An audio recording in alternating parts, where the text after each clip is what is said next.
Yes, all of you, tell me. Do we need to improve the stability? Because being a designer, you want your system to be stable, isn't it? You want your system to be a stable system. Okay. So if your system is not stable, if your system is marginally stable or unstable, you want it to be stable. So you can use compensation techniques in frequency domain to improve the stability of the system. Okay. Now, what is a compensator? A compensator, it is a device. Okay, it is a device into the system which is used for the purpose of satisfying the specifications. Right? What do you mean by it? Now, being a designer, when you are designing any given control system, what you are going to do, you are going to make sure that it follows all the specifications. For example, take any device. Let us say you are taking an AC or automatic automobile, any automobile, or you may take any device which can be used for your military purpose. Okay, so for any such device, you need to follow the specifications, isn't it? Like for AC, if it is to be used for a small room, the temperature, minimum temperature and the maximum temperature required should be followed. It should not happen that the AC is not working in the required temperature range. Okay, something like that. So you need to you need to satisfy the specifications of the system, like your pendulum, right? You need to satisfy the specifications of the system. If the specifications are not satisfied, then we say that the system is not stable system. So to bring the system back to stable, we need to use compensation techniques in some cases. Okay, so compensator is a device which is inserted into the system for the purpose of satisfying the specifications. Okay, now what does a compensator do? It introduced, now in the terms of how do you represent a system in mathematical form? You write transfer function of the system, which can be represented using mechanical block diagrams, using electrical diagram, or using any signal flow graph or block diagram representation. Any control system can be represented using many forms, but mathematically it is represented using transfer function.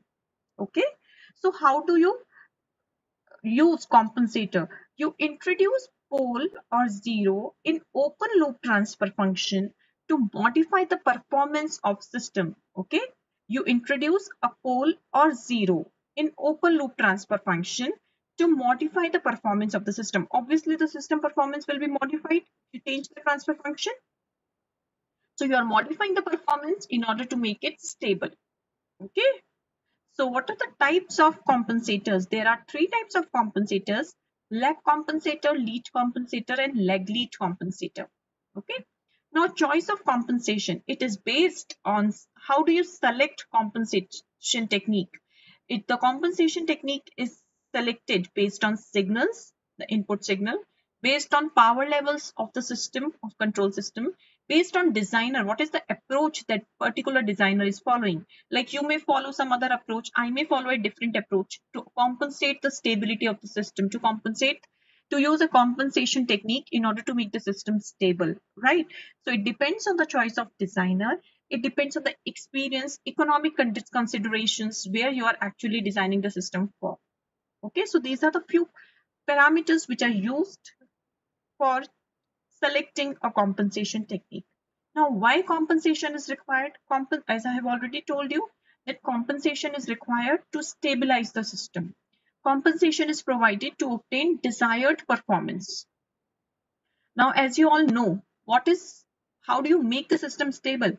If this performance of the system, any given control system, is matching with what was desired, like if I want this temperature of my room to be set at 21 degree, right? It should match my specifications. If the system is able to maintain the temperature automatically at 21 degrees centigrade, okay, then I say that my system has become stable system. It is able to perform as per my requirement. Okay, so compensation is provided to obtain desired performance.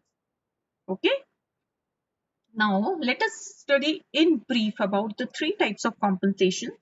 You don't have design of these three compensators in your syllabus.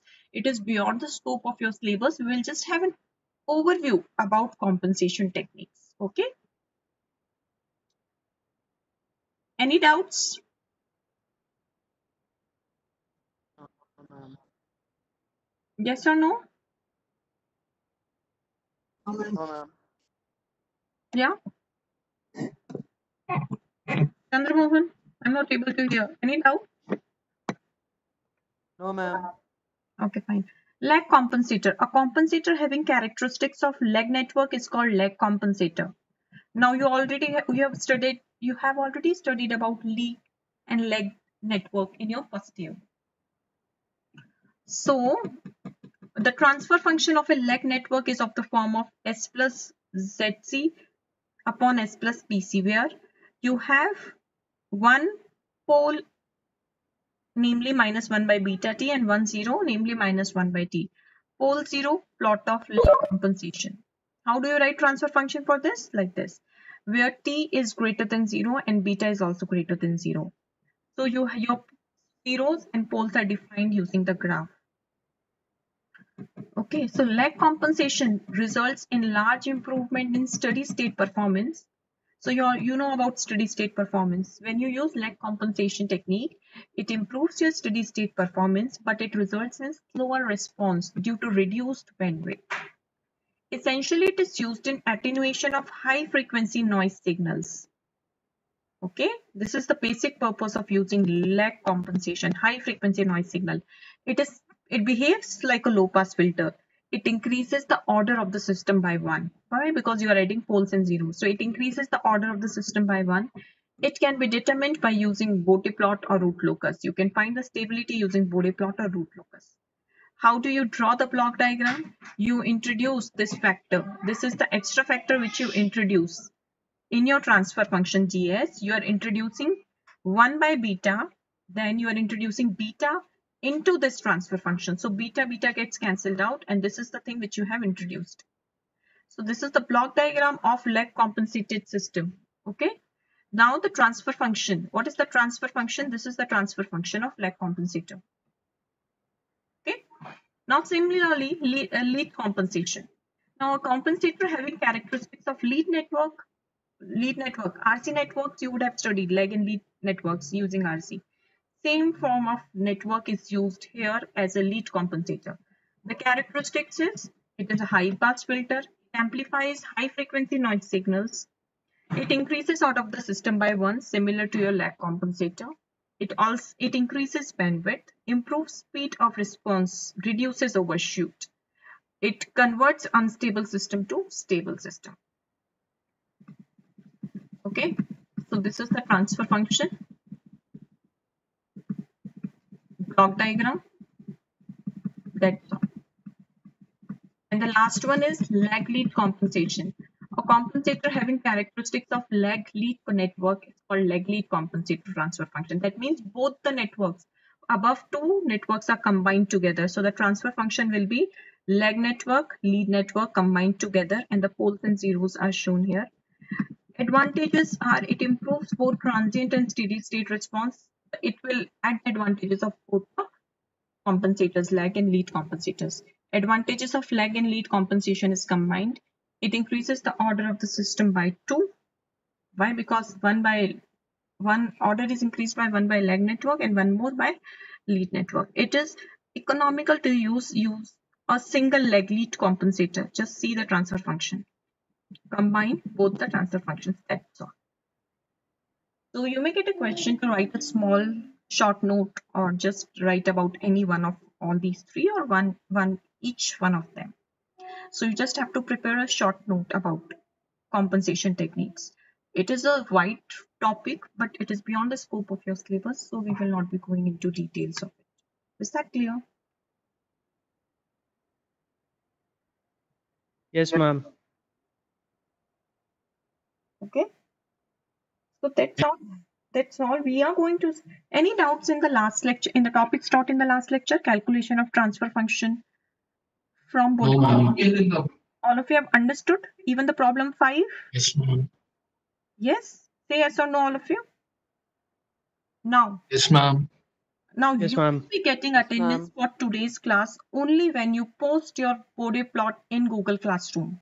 All those students who post their Bode plot in Google Classroom will be given attendance today. Otherwise, you will be marked absent. You have time. You don't have any class in second half, right? So you have time till 3 o'clock. 5 o'clock attendance gets blocked. Before 5, I have to enter attendance. Till 3 o'clock, you update your Google Classroom, you will be getting attendance. Otherwise, don't blame me. Fine. Now listen to me carefully. What all things you have to upload? You upload the Bode plot for problem 2, where I have shown how gain margin and phase margin is calculated. Okay. And also for problem 5, where I have shown. Okay, fine. You upload for problem 4. Okay. Problem 2 and problem 4, you upload in Google Classroom. Is that clear? Yes, ma'am. Yes, Any ma'am. issues? Any issues in uploading? No, ma'am. Okay, fine. Any issues in today's class? Arnab, you're there? Yes, ma'am. Yeah. Any doubts? No, ma'am. Okay, I'll be sharing these notes in Google Classroom. You can download. Okay, ma'am. So we'll join back at 12 o'clock for next class. We'll be starting module 5. So all of you keep your Okay, ma'am. notebook, calculator ready for module 5. Okay. Yes, ma'am. We'll be using Okay, matrix ma'am. calculation using calculator for our next module. Okay then. Yes, ma'am. Thank you.